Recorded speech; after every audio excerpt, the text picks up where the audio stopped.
Michael, thank you for being with the National Broadcasting Corporation here in Athens. How did you see the row between Soonak and Mitsotakis, and what do you think is the effect on the issue of the Parthenon marbles? Well, I think the effect is most unfortunate. It's a bit of a mystery as to why Prime Minister Soonak has cancelled the meeting.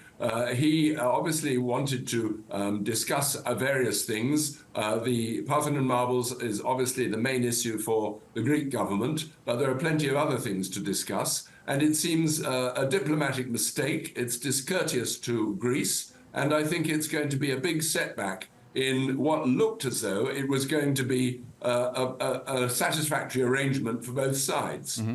Why did Soonak choose to take this stance? I mean, in other words, why didn't he refer to the British Museum people instead of getting into this fight, into the pure essence of the fight? Well, it's not really clear, actually. People have speculated that he wanted to show that he was being tough at a time when he's under domestic pressure from his own party over a whole series of issues, especially immigration and taxes and things like that. And he wanted to take a stand because many people in his own party, especially on the right wing, are opposed to returning the Parthenon sculptures, and maybe he felt he could make a point there. He was also probably irritated that Mr. Mitsotakis had a meeting with Keir Starmer, the opposition Labour leader, and probably the official reason is that Mr. Mitsotakis gave an interview discussing the issue on British television, which was apparently not agreed in advance. And how is this whole saga affecting the British public opinion? I mean, is Soonak getting any positive publicity on that? Not really, no. As I say, it's a mystery. Soonak is not normally in any way aggressive. He's normally quite diplomatic. He's normally ready to meet visiting statesmen and have an amicable discussion with them. It could be that there was some other issue that has cropped up, but that's certainly not been revealed, and it's not clear. Clearly, he has offended the Greek government, and now it makes it very difficult to go back and start again.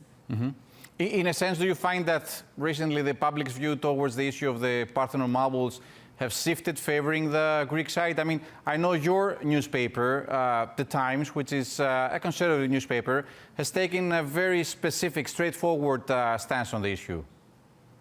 Well, quite a lot of the British press now is in favour of returning the marbles. It looks fairly straightforward. And of course, there's the extra argument now that it's perfectly possible to make an absolutely exact copy of these sculptures. Modern computer technology will make that possible. So it would be perfectly possible for the British Museum to keep the exact copy and return the originals. There's no need to keep the originals here. There is the question, of course, the legal question of ownership, which lawyers will have to sort out. And there is the problem of the 1963 British Museum Act, which doesn't allow anything from the museum to be sent away. Now, that could be changed, an exception could be made, and I think a lot of the difficulty is because this may be seen as a precedent, which would mean that other countries would claim many other things that are now in the British Museum. Michael, do you see a possible Labour coalition government or a Labour government